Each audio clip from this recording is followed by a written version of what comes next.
What if you never had to 3D model furniture ever again? You ever work with a client that has a very specific furniture piece that they want in their renderings, but you can't source it or have the time to model? Well, today I'm going to be talking about how you can take an image like this and turn it into a photorealistic model like this that you can plug into your renderings or even 3D print like this. So in this video, I'm going to be showing you Hitem3D, a platform that's designed to make 3D model making easy. So in this video, I'm going to show you what this platform is about, how it works, all the different functionality, and how you can get those models out of it and plug it into something like D5 Render or Bambu Studio if you want to 3D print. So let's get right into it. Let's talk about how this works. There's basically two different modes that we can be using in Hitem3D. There's image to 3D and multi-view to 3D. So here I've got a preloaded example. This is where you could upload different sides of an object to give it a little bit more resolution. You can also do it by just uploading a single image. So let's say I want to grab this image, classic Barcelona chair. I just want this, right? This is the front and the side, no bottom or back. Check this out. So I'm going to load this up. Once that's loaded in, I'm going to make sure my model version is version 2.0. This is brand new. You can see you're going to get high fidelity textures and it's going to be 3D print ready. So I want that. The resolution, again, I want this to be 3D print ready. So I'm going to be using the Pro model. If you're just using this for like renderings or something and you don't want that kind of resolution, you could totally use this. It'll be a little bit cheaper and go faster. Then from there, I have the option of generating with the texture and without the texture. For this example, I'm going to do the texture, and this is going to cost about 75 credits. In the grand scheme of things, what does that mean? For 10 bucks a month, you get about 1,000 credits. So you could do the math here, depending on your settings here, right? You can squeeze out about a dozen different models, okay? But it's going to vary. So I'm going to go ahead and hit generate. Hitem3D is giving away a month of their Pro subscription. All you have to do is like the video, leave a comment about what you're going to use the tool for, and we will randomly select a winner. We're giving away 2 seats, so be sure to enter. And once that's done, it's going to drop me right in here. Check this out. This is the 3D model from that photo. This is the photo we chose, right? This is, again, the front and the side. Here's where it gets crazy. It has a back and a bottom of the model, and it's completely textured. Look at that. We've got our leather. We've got the tufting, right? Look at all the details here. So one of the reasons we're using this version 2 and the Pro is we're getting all this extra detail. I mean, look at this. It's following this to a T. So this is a great way for you to save a lot of time, because to model this from scratch would take you a couple hours. First, you got to learn how to 3D model, then you've got to actually do the work.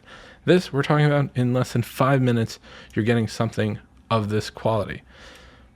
And a 4K texture to go along with this. So the other nice thing about this is you guys are always asking me, like, you know, the problem with AI and prompting is when you generate something and you don't like it, it's kind of like you waste your credits. Well, they're giving you 3 free retries, meaning you're not going to spend extra credits if you're unhappy with this. I actually did this a couple of times in my testing just to see, and again, no credits were pull. So that's really nice. So if you got something and you wanted to do another go ahead. You've got 3 free tries. You've got a couple of visualizers here. You could do your rendering result. You could do your white diffuse, albedo texture if you just want to look at the actual texture. And the texture looks good. I mean, it's shadowing what it should.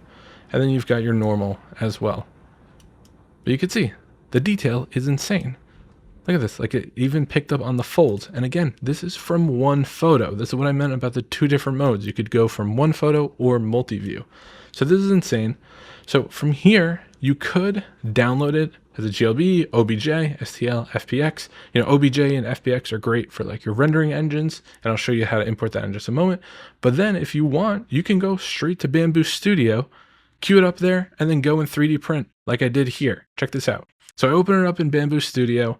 I set up the colors and everything. I want to go with a single color print, set that up, sliced my model, and then I sent it off to the printer.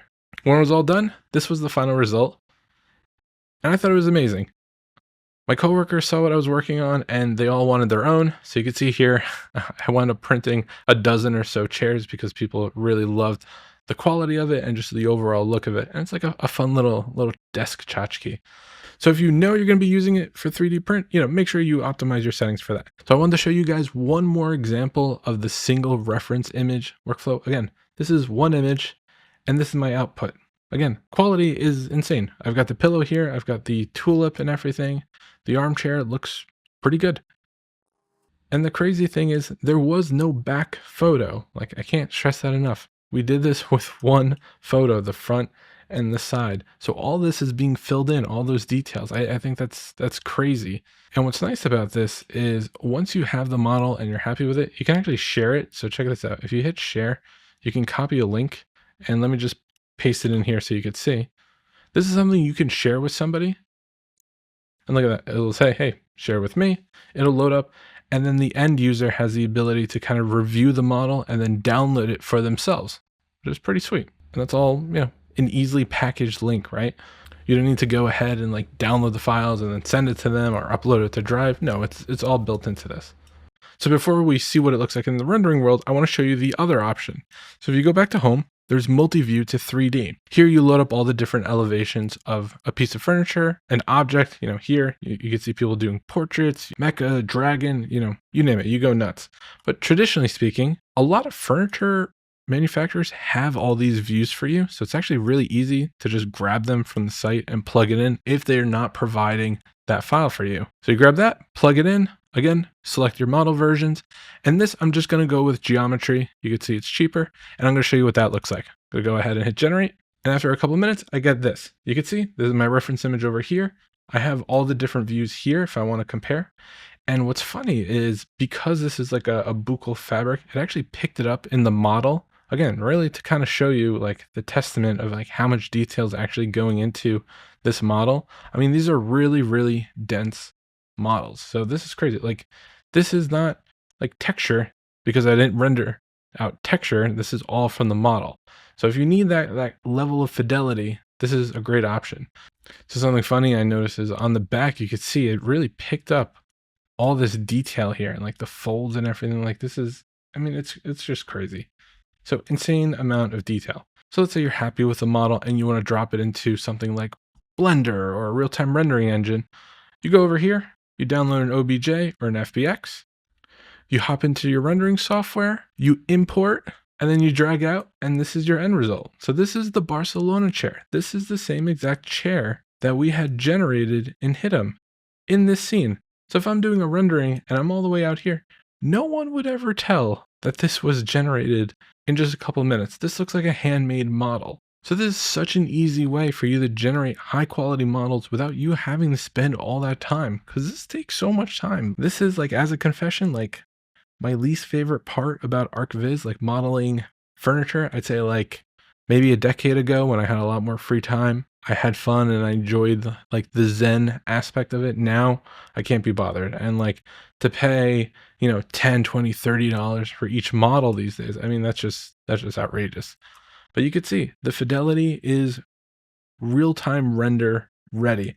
And this is all editable, right? So like it's being picked up as one material, right? Because it's one giant map, right? You can play with all these settings. We can make it more rough, less rough. Look at this. You can make it metallic, all those settings do exist. And then you could even generate textures if you wanted, right? So you've got a lot of options here. But my point being, you've got two easy ways to do this. You could either use one single image, multiple images, generate it, and then drop it into real-time rendering or 3D print. So really up to you. So you might also be saying, wait, Andy, doesn't D5 already have image to 3D? Why would I use something else? Well, check this out. I did a test because I wanted to compare the two. If I go over here to AI model generation, I use that same photo, right? And then I show you the output. Look at the difference here. So I dropped that in, and this is the D5 version. This is the Hitem version. And right off the bat, just look at the difference between the texture as well as the details of the tufting. You see how it's kind of like simplified and everything? So I don't think it's like necessarily bad, but I think like if you're going for photorealism, you're probably better off using another tool. Here you can see it got the materials a little bit wrong and made it the leather instead of the metal, but it's still like fine. But in my opinion, this isn't as detailed as the other option. And with Hitem, at least you can download it and use it elsewhere and turn it into 3D print. I think this is still a fine option, but like this is just a sub feature of D5. It's not a dedicated tool. So that's why you're going to see that quality difference. But yeah, wanted to bring this up because I know somebody might be asking, especially if you're using it. I think the D5 version is totally fine for like lightweight things, but I think if you really need something with that fidelity, you're probably better off using a different tool. So if you are interested in this, you can totally get started for free. You get 100 credits. Again, you're probably going to get one model out of that just to do a test. I think that's a great start. I walked you through what a pro plan looks like. I've got the 1,000 credits, and that's why I'm down to 665 after, my testing. But the important thing is getting access to Model V2. I mean, this is a huge improvement over their past models, and you could see the quality. I mean, I was able to 3D print from this. Like, I can't stress that enough. So you've got two options. It seems like there's a Valentine's Day sale going on. You get it for $10. Again, that's like the price of one model on the marketplace, right? As opposed to just like doing this yourself. So if you got any questions about this, please drop a comment and I'll get back to you. And as always, if you made it this far, please consider liking and subscribing to the channel. It really helps me out. See you in the next one.